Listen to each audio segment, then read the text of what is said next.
So this Pokemon card business challenge might have to change from $10,000 worth of sales to $15,000 worth of sales, because after week 7, I've nearly spent $10,000 into the business. Yep, I'm getting a bit carried away with the spending here. I bought another huge collection. Most of it is Pokemon 151, some Surging Sparks, and some Stellar Crown, Bulbasaurs and Squirtles, stuff like that. 700 of those dollars though is coming out because I'm collecting Pokemon 151, all the art rares, special illustration rares, everything like that. I'm also keeping one Bulbasaur and Squirtle from the Stellar Crown because again, it's 151 Pokemon and I'm a collector first before this Pokemon business person. That comes second. Always collector first and then the business stuff comes second. And I did a bit of a gamble this week.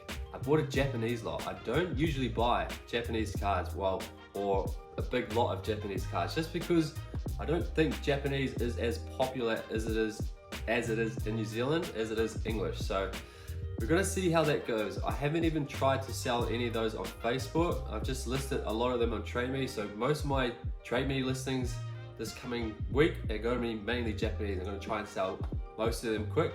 Some of it is also again 151, just all EXs. There's heaps of art rares and secret rares, some from Sword and Shield, some from Scarlet and Violet era, but I'm not too sure how this is going to play out because sometimes the Japanese cards are worth quite a bit, like on collector, and I bought it half price, like what collector value is, so hopefully I can at least make my money back or a little bit more, but just some of the cards are not like popular Pokemon, so I might have done a little bit of a boo-boo there, but hopefully I can at least make my money back. The reason why it's going to have to change to $15,000 challenges is because I spent $9,520 into the business. So I pretty much nearly spent 10 grand into the business. So hopefully I can make $10,000 by spending $9,500 into the business, because that's only like maybe like a 5% markup.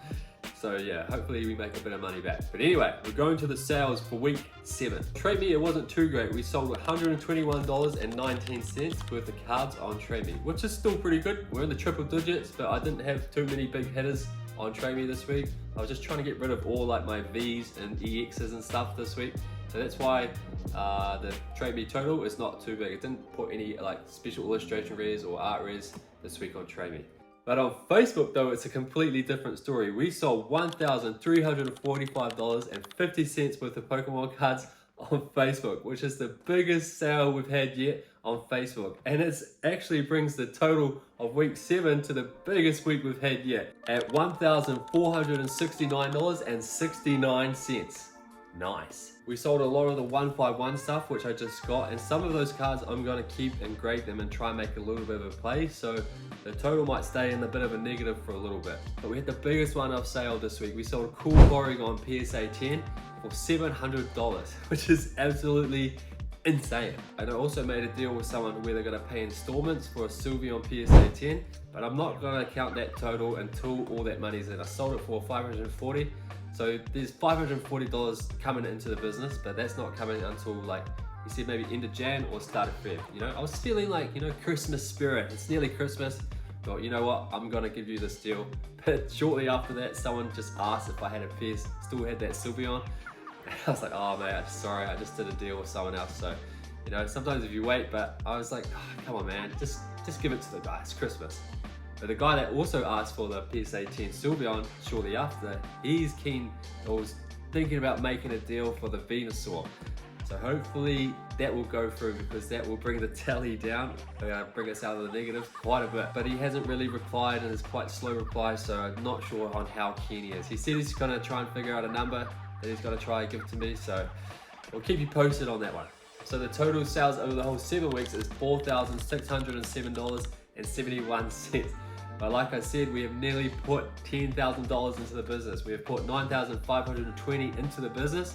So minus the $4,607.71, we are in the negative at $4,913, which is only like $100 less than last week. So, you know, we're creeping back slowly, but it's time to really get into the selling. I'm not too worried. There's heaps of cards that I need to sell.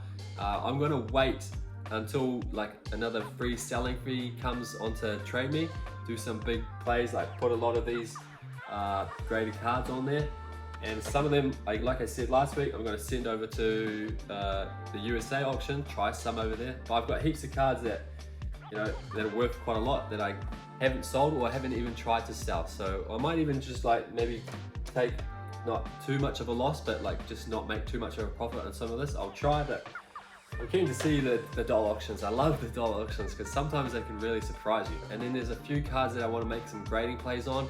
And the turnaround time is like far out. It's quite long because it got to go to America, get processed there, but like it's got to get there by shipping. A few days there, then it takes like 50 days to get processed, and then it's like another however many days it comes back to the person that I send them to. Then he's got to send them back to me. So there's pretty much a 3-month process. So it's going to take some time for us to come out of that negative, but I do have lots of that graded stuff that I haven't really tried to sell. I've still got lots of those cards left, so I'm not too worried. You know, I've got heaps of inventory. I should like figure out how much I've got in terms of like inventory. I probably will make like a collector little profile for all the stuff that I've got to sell. But yeah, the Japanese stuff is going to be pretty interesting. I'm not too sure how that's going to go. So yeah, week 8 is going to be interesting. Plus it's Christmas, so I'm not too sure what people are going to be like with their money around this kind of time. I'm not going to like list any cards maybe Christmas Eve, because then when the auctions end, there will be like New Year's, so I don't think too many people are going to be sitting on their TradeMe account on New Year's Day or New Year's Eve as well. So I might just like not do any listings the next couple of days, because at this time of recording it's the 23rd. So maybe I won't list until maybe like Boxing Day or Christmas Day if I've got nothing else to do. But yeah, it's going to be an interesting week. I'm not going to try and get like the no sales if there is none to like mess with my head, even though we are in the negative a little bit. I've still got like a Latias EX from Surging Sparks that I need to sell. Heaps of big cards that I still need to sell, so I'm not too worried about the, you know, minus $4,000. But the biggest challenge for me this week is to try not to spend too much more money or any money into collections. Only if they are a super sweet deal, then maybe I'll have a crack at one. But yeah, I need to be smart, you know, because if I get below the $4,000, you know, maybe if I sell that Venusaur, then we can like look at buying some more. But yeah, getting a little bit carried away. Make sure you like and subscribe so you don't miss out on a day on this journey. And if you do want some Pokemon cards, make sure you hit me up on Instagram or TikTok and stay in Korea. I've got plenty of cards. If you're looking for something, shoot me a DM. I'll see you in the next video.